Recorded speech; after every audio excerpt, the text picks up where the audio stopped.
Want to know why? Ask how. Howard the Humongous. How you feel about America's hopes for 2025 depends on the party you belong to. That's the bottom line of 4 polls on Americans' expectations for the coming year. Polls from Gallup, Reuters, AP Norc, and CBS News. In reality, these polls are a referendum on the upcoming Trump administration. Republicans' expectations are sunny. Democrats' expectations are grim. As a Business Insider headline put it, most Americans see economic difficulty ahead in 2025, but not Republicans. Here are some of the Republican versus Democrat predictions in the Gallup poll.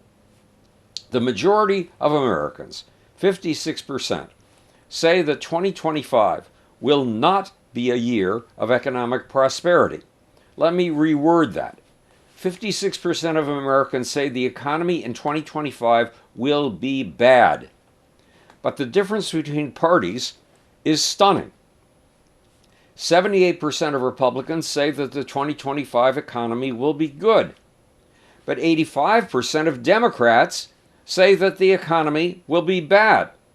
An amazing 88% of Republicans also feel the stock market will rise.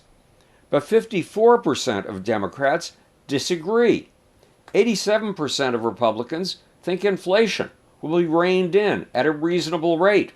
A whopping 77% of Democrats disagree. 86% of Republicans think there will be increasing or full employment.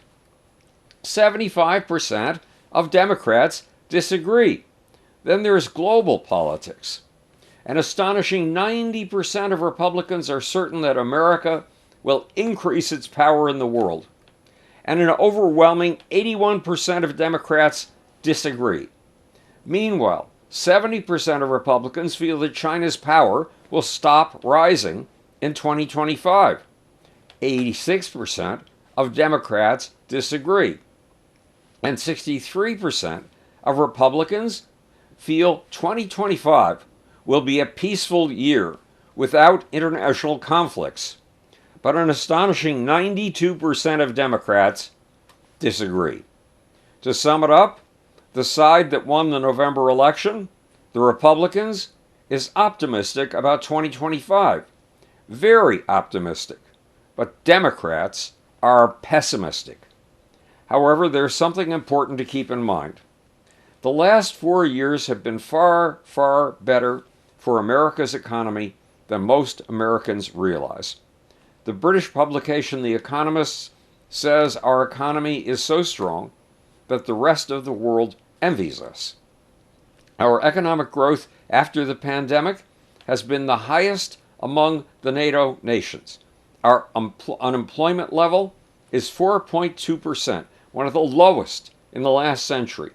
During the last 4 years, we've produced 16 million new jobs. We've invested more in rebuilding America's infrastructure than at any time in American history. In addition, we've coaxed 6 foreign companies to build 19 new microchip factories in the United States. And we've motivated over 30 American companies to increase their investment in producing microchips here in America. What's more, during the last 4 years, we Americans have achieved the highest production of gas and oil in the history of the world. We are now outproducing even Russia and Saudi Arabia. On top of all that, our wages are rising, and our stock market has been at record highs. Then there's inflation. Until 3 years ago, Russia supplied 40% of Europe's gas and oil. When Russia invaded the Ukraine 3 years ago, NATO responded by sanctioning Russian oil. Our sanctions drove up gas and oil prices worldwide. Yet we in the United States have wrestled inflation down from 9.1% in June of 2022 to a mere 2.7% today. These achievements will be challenges for the Trump administration to equal, much less to surpass. Republicans seem certain that President Trump will pull this off, in part because they believe the Biden economy is terrible. That's not true. Let us hope that the rosy predictions of Republicans for 2025 prove accurate. Even Democrats will flourish if they do. This is Howard Bloom speaking to you from the future. It's your job and my job to make. Or, want to know why? Ask how. And now for the sleazy, slumpy, dumpy little off button.